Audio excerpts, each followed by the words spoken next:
Hello, good morning class. कैसे हैं आप सभी लोग। I am Beena Joshi from Navjyoti global school Mona. तो बच्चों, आज हम पढ़ेंगे बसंत भाग 2 क्लास 7। ठीक है। तो इसमें हम लोग पढ़ेंगे हम पंछी उन्मुक्त गगन की, जो रचना है शिवमंगल सिंह सुमन की। ठीक है। तो हम आज की क्लास शुरू करते हैं।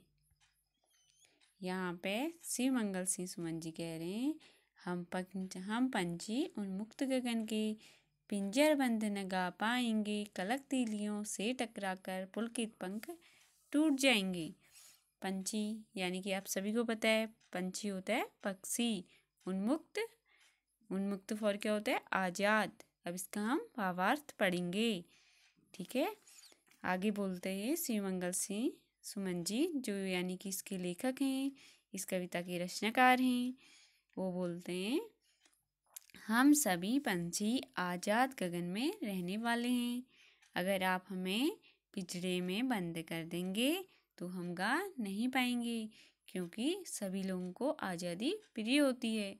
अब नेक्स्ट है, कनक तीलियों से टकराकर पुलकित पंख टूट जाएंगे। यहाँ पे कह रहे हैं कनक क्या होता है बच्चों, सोना।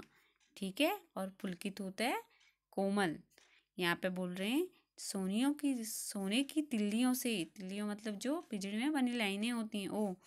ठीक है। उनसे टकराकर जो हमारे कोमल पंख हैं वो क्या हो जाएंगे, टूट जाएंगे। अब नेक्स्ट पंक्ति पढ़ेंगे।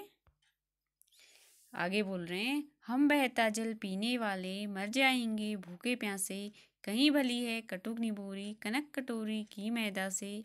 स्वर्ण श्रृंखला के बंधन में अपनी गति उड़ान सब भूलें, बस सपनों में देख रहे हैं तरु की फुनगी पर के झूले। यहाँ पे लेखक क्या बोल रहे हैं, हम क्या हैं, हम बहते जल पीने वाले हैं, और यदि अगर आप हमें ऐसे बांध दोगे तो हम क्या कर जाएंगे, भूखे प्यासे ही मर जाएंगे। कहीं भली है कटुक निभोरी, इनसे तो कनक कटोरी के मैदा से, जो सोने की कटोरी है उसमें अगर आप हमें मैदा से बनी लोई देते हो वो हमें खाना अच्छा नहीं लगेगा, हमें तो नीम की निमोरी ही खाना अच्छा लगता है।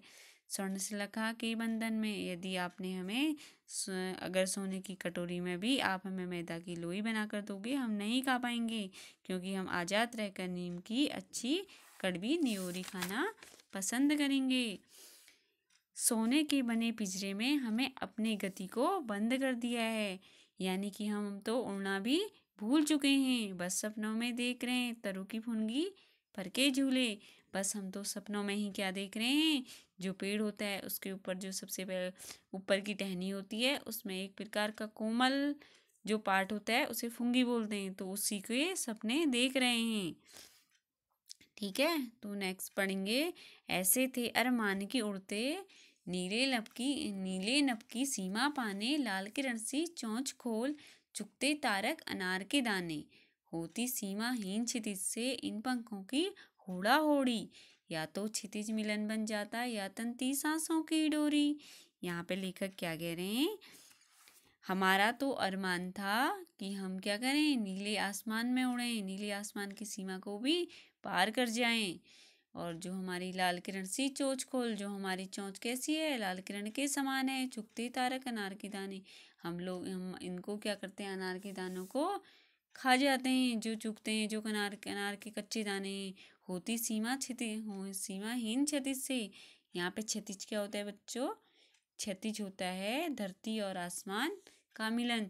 जैसे कि हमें ऐसा प्रतीत होता है कि आसमान और जो धरती है वो आपस में मिल रहे हैं, लेकिन क्षितिज वास्तव में नहीं होता, सिर्फ ये हमें प्रतीत होता है। इन पंखों की होड़ा होड़ी, ऐसा प्रतीत होता है जैसे कि हम लोग क्षितिज से मिलने के लिए होड़ा होड़ी मतलब कि भीड़ लगी हो, या तो क्षितिज मिलन बन जाता या तो हमें क्षितिज मिल जाता, या तंती सांसों की डोरी, या सांसों की डोरी में दूरियां आ जाती। ठीक है। तो आगे बढ़ेंगे हम, नीड न दो चाहे टहनी का, आश्रय छिन्न भिन्न कर डालो, लेकिन पंख दिए हैं तो आकुल उड़ान में विघ्न कर डालो। ठीक है। आगे क्या बोल रहे हैं सुमन जी, नीड न दो मतलब कि हमें घोंसला ना दो, चाहे टहनी पर, हमें टहनी पर घोंसला ना दो। हमारा आश्रय जो हमारा रहने का स्थान है उसे छिन्न भिन्न कर डालो, उसे तोड़ डालो। लेकिन पंख दिए हैं, लेकिन हमें ईश्वर ने पंख दिए हैं तो हमें उनके लिए आकुल उड़ान, हमें उड़ान करने दो, हमें उड़ान में उड़ने दो, इसमें कोई भी विघ्न मत डालो। ओके बच्चों, तो हम अब करेंगे इसके क्वेश्चन आंसर। ठीक है, पहला क्वेश्चन है आपका, हर तरह की सुख सुविधाएं पाकर भी पक्षी पिंजरे में बंद क्यों नहीं रहना चाहते? तो इसका आंसर है, पक्षी के पास पिंजरे के अंदर वे सारी सुख सुविधाएं हैं जो एक सुखी जीवन जीने के लिए आवश्यक होती हैं। लेकिन पक्षी क्या है? परतंत्र है। हर तरह की सुख सुविधाएं पाकर भी पक्षी पिंजरे में बंद नहीं रहना चाहते, क्योंकि उन्हें बंधन नहीं अपितु स्वतंत्रता पसंद है। वे खुले आकाश में ऊंची उड़ान भरना, नदी झरनों का बहता जल पीना, कड़वी न्योरी खाना ही पसंद करते हैं। कवि ने पक्षी के माध्यम से स्वतंत्रता जीवन की कल्पना की है। तो अब दूसरा क्वेश्चन करेंगे। सेकंड क्वेश्चन है आपका, पक्षी उन्मुक्त रहकर अपनी कौन कौन सी इच्छाएं पूरी करना चाहते हैं? तो इसका आंसर है, पक्षी उन्मुक्त होकर नीम के पेड़ से कड़वी न्योरियां खाना और विस्तृत आकाश में उड़ना, नदियों झरनों का बहता हुआ शीतल जल पीना, पेड़ की सबसे ऊंची टहनी पर झूलना और क्षितिज से मिलने की होड़ करते हुए अपनी इच्छाएं पूरा करना चाहते हैं। ठीक है, अब तीसरा क्वेश्चन है, भाव स्पष्ट कीजिए। या तो क्षितिज मिलन बन जाता या तंती सांसों की डोरी। ठीक है, क्षितिज का अर्थ मैं आपको पहले बता चुकी हूँ। तो इसका आशय है, इसका भाव है, प्रस्तुत पंक्ति का भाव यह है कि पक्षी क्षितिज के अंत तक जाने की चाह रखते हैं, जो कि मुमकिन नहीं है, परंतु फिर भी क्षितिज को पाने के लिए पक्षी किसी भी स्थिति का सामना करने के लिए तैयार हैं, यहाँ तक कि इसके लिए अपने प्राणों को भी न्यौछावर कर सकते हैं।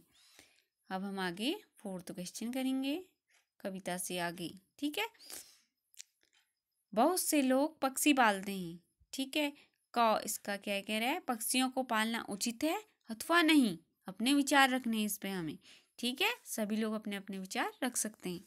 तो इसका आंसर हमारे अकॉर्डिंग है, मेरे अनुसार पक्षियों को पालना बिल्कुल भी उचित नहीं है, क्योंकि ईश्वर ने उन्हें उड़ने के लिए पंख दिए हैं, इसलिए उन्हें बंधन में रखना सर्वथा अनुचित है। अपनी इच्छा से ऊंची उड़ान तक, दूर तक जाना, उन्हें पेड़ों पर घोंसले बनाना, रहना, नदी के झरनों पर जल पीना, फल फूलना खाना उनका स्वाभाविक प्रवृत्ति है। यह आज़ादी उन्हें ईश्वर ने दी है। ठीक है, आज़ादी उनके लिए अनमोल रत्न है। वैसे तो सभी के लिए आज़ादी अनमोल रत्न होती है, सैकड़ों स्वर्णिम मुद्राएं देकर भी उन्हें खरीदा नहीं जा सकता। ओके बच्चों, अब आगे बढ़ेंगे। क्या आपने या आपकी जानकारी में किसी ने कभी कोई पक्षी पाला है? उसकी देखरेख किस प्रकार की जाती होगी? ठीक है, इसका आंसर वैसे आप किससे पता करके भी कर सकते हैं, अपने अनुसार भी कर सकते हैं, और इसका आंसर हम बताएंगे आपको। एक बार एक घायल कबूतर हमारे घर आ गया, जिसकी देखभाल की और उसने ठीक होने के बाद वह हमारे साथ ही रहने लगा। सब घर वालों के लिए वह कौतूहल का विषय बन गया। हम सब घर वाले नन्हे बच्चे की तरह उसकी देखभाल करते थे। उसे रोज़ नहलाया जाता, उसके खाने पीने का बराबर ख्याल रखा जाता, लेकिन हमने उसे पिंजरे में नहीं रखा, उसे उड़ने दिया, वह पूरे घर में उड़ता था। इस प्रकार से हम अपने पक्षी का पूरा ख्याल रखते थे। ठीक है, अब आगे क्वेश्चन है, पक्षियों को पिंजरे में बंद करने से केवल उनकी आज़ादी का हनन ही नहीं होता, अपितु पर्यावरण भी प्रभावित होता है। इससे हमें 10 पंक्तियाँ अपने विचार रखने हैं। ठीक है, इसका आंसर है, पक्षियों को पिंजरे में बंद करने से सबसे बड़ी समस्या पर्यावरण में आहार श्रृंखला असंतुलित हो जाएगी। जैसे घास को छोटे कीड़े खाते हैं, उन कीटों को पक्षी, यदि पक्षी ना रहें तो कीटों की संख्या में वृद्धि हो जाएगी, जो हमारी फसलों के लिए उचित नहीं है। इसके कारण पर्यावरण असंतुलित हो जाएगा। पक्षी जब फलों का सेवन करते हैं तो वह बीजों को इधर उधर गिरा देते हैं, जिसके फलस्वरूप नए नए पौधे पनपते हैं। कुछ पक्षी हमारे द्वारा फैलाई गई गंदगी को खाते हैं, जिससे पर्यावरण साफ रहता है। यदि ये पक्षी नहीं रहेंगे तो पर्यावरण दूषित हो जाएगा। जिस प्रकार पर्यावरण जरूरी है, वैसे ही पक्षी भी। दोनों ही क्या हैं, एक दूसरे के पूरक हैं। ठीक है बच्चों, ओके, थैंक यू।